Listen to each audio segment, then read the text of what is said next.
This video is brought to you by Squarespace. When it comes to websites, online stores, etc., there's no place to build a beautiful online presence like Squarespace. Elvis is the longest movie of all time. I mean, I've seen longer movies, but that movie felt like it lasted 5 years of my life. And all that said, it's a good one. Elvis, Do I Even Need to Say What It's About is the latest Hollywood biopic to hit screens. And I know what you're thinking. God damn it, not another musical biopic. And hey, you guys know me, I was thinking the same thing. But then you look a little closer and you see that it's directed by Baz Luhrmann, who has quite the filmography. And you think to yourself, well, at least that little freak's involved. I mean, Baz Luhrmann is a bit of a hit or miss for me personally. I loved his Romeo and Juliet, but really couldn't buy into his Great Gatsby or his Moulin Rouge. Maybe I should just revisit them. But if anyone is going to take a figure like Elvis and do the musical biopic thing that really serves its subject justice, it's him. And boy, oh boy, did we get that. This is absolutely a Baz Luhrmann film. The man is a certified little freak, and this feels like the best looking movie of 2006. I don't think this film holds on any shot in the movie for more than 3 seconds. This thing is constantly moving, and when it cuts, it doesn't just cut, it does a really bad digital zoom into Austin Butler's eye. His eye turns into a Ferris wheel, the Ferris wheel turns into a record, and by that point you're like, what the heck is going on? Baz Luhrmann movies are like if someone used every tool that they offer in Final Cut Pro all in one movie. And the thing is, I have mixed feelings about that style here. On one hand, it does deliver in being full of energy and glamour. You always get a sense that Elvis is a figure larger than life, and the direction, even in Elvis's early days, gives him that sense of power. Rather than trying to break off from the cliches that come with a musical biopic, Baz leans into them. Like with newspaper headlines and whatnot, Baz keeps them, but plays with the VFX to make them seem like a collage, giving them a one-of-a-kind feeling. And when it comes to Elvis's manic fangirls,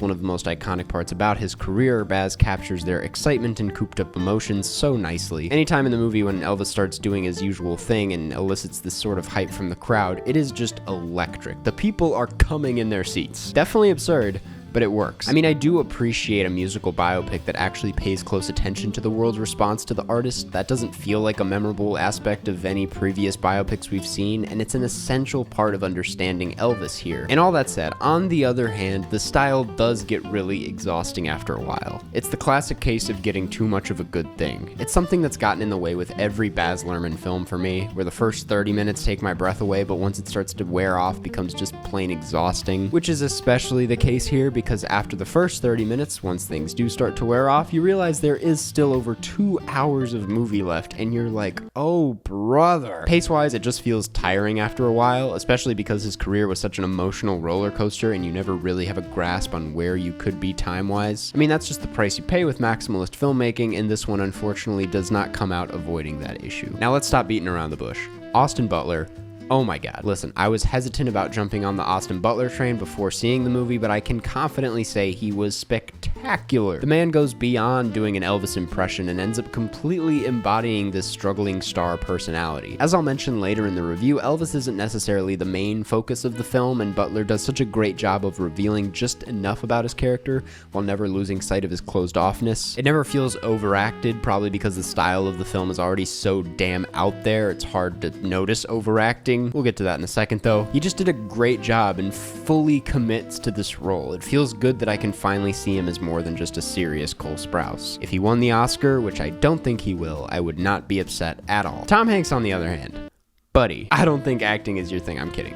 I mean, I usually can get down with the Hanks, but he is just not doing it for me at all in this movie. He is delivering an accent that you seriously never get used to. It just does not work. It always feels really forced and shaky, and like he doesn't fully understand the tone of this movie. It's the complete opposite of Austin Butler in that he doesn't ever feel like he's actually committing hard enough, which is crazy because he's doing a lot. It's somehow too weird, which is an impossible thing to achieve for a movie like this. His prosthetics looked kind of bad. He felt like a Batman villain, which I do not think was the plan. I just couldn't take him seriously for a good portion of this movie, which is a shame considering he is such a big part of this movie. If this man gets nominated, I will eat my shoe. Dacre Montgomery is also in this, you know, what's his, Billy or something from Stranger Things, which I always really liked him in Stranger Things. I'm glad to see he's getting work. He doesn't blow me away here, but hey, let's get a round of applause for Billy. On a completely unrelated note, I have no idea what is going on in the soundtrack department here. There's a Doja Cat song that I knew about before going into it, and even with those expectations, did not work at all for me in this film. I can kind of see what they were going for, but it just feels very extraterrestrial in this movie. Same goes for the Denzel Curry song, very random and out of place. The one pop song that did work for me was this Elvis and Britney Spears mashup. Again, no idea why they did this, but it miraculously works. Aside from Tom Hanks himself, I think the way they decided to center the film on Colonel Tom Parker, something I was hesitant about going into it, ended up being really interesting. I love the idea that the entire film is this shitty manager recounting Elvis's career on his deathbed, and there's such a mix of pride and profound guilt, allowing for a very humanistic point of view. Giving the story some sort of POV rather than aimlessly retelling his career in a visual Wikipedia type style actually makes it feel like something more than just another musical biopic. Because what happens to Elvis is genuinely kind of heartbreaking. It would make sense to make a movie about this. The way he's put into his dance monkey dance carnival trap and throughout his entire career, no matter the success, isn't able to escape.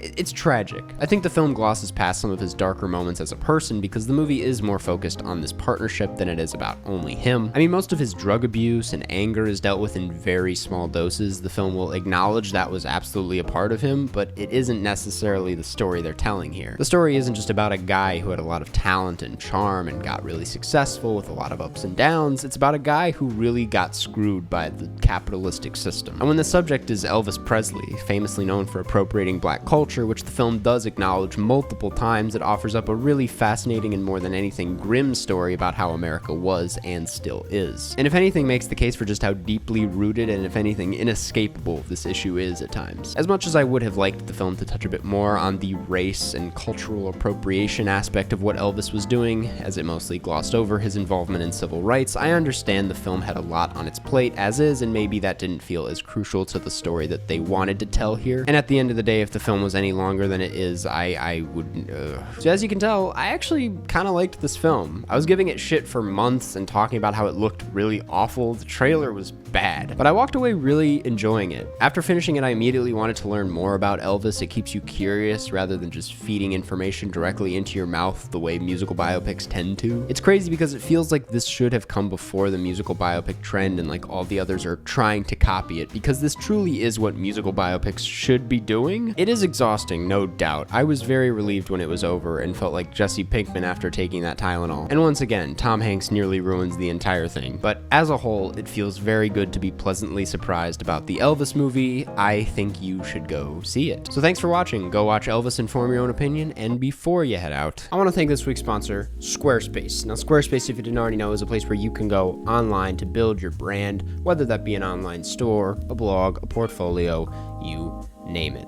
They have professional portfolio designs where you can create galleries for your work, as well as password-protected pages for clients. And as a filmmaker, a guy who makes videos, I'm a big fan of their video block feature, which allows me to showcase some of my favorite videos and films in a way that looks really nice. Plus, they have a built-in mobile web designer, which makes it so that any website you make is going to look great no matter what platform it's on, while still matching your style. But the best part about it all is that if you go to squarespace.com/Karsten, my name, you get 10% off of your first purchase. I'm a huge fan of Squarespace. It's allowed me to put stuff that I've made on the internet in a way that looks really nice, that I feel good about sharing with people. So you should get it as well. Squarespace.com/Karsten. Thank you so much for watching. And yeah, see you all in the next one. Bye-bye.